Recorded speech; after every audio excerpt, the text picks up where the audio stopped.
మా నాన్న సంగతి నాకు తెలుసు.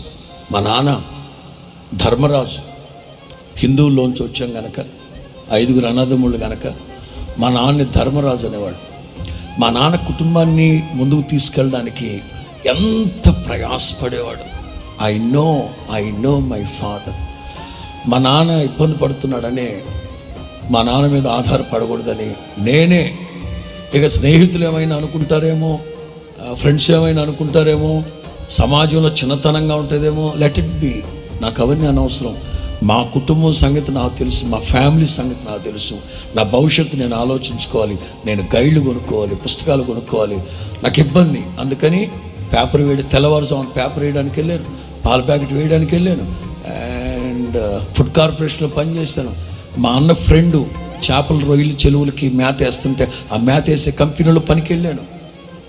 ఎన్ని చేస్తూనే ఇంటర్మీడియట్ చదివాను నేను. బాధ్యత.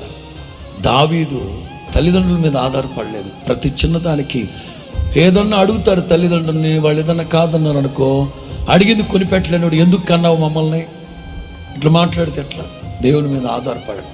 యవనస్తులకు నేను చెప్తున్నా, మీకు ఏది అవసరమైనా ప్రభు పాదాలు పట్టుకోండి, ప్రభు పాదాలు పట్టుకోండి. మీ ప్రతి అవసరాన్ని నా ప్రభు తీరుస్తాడు.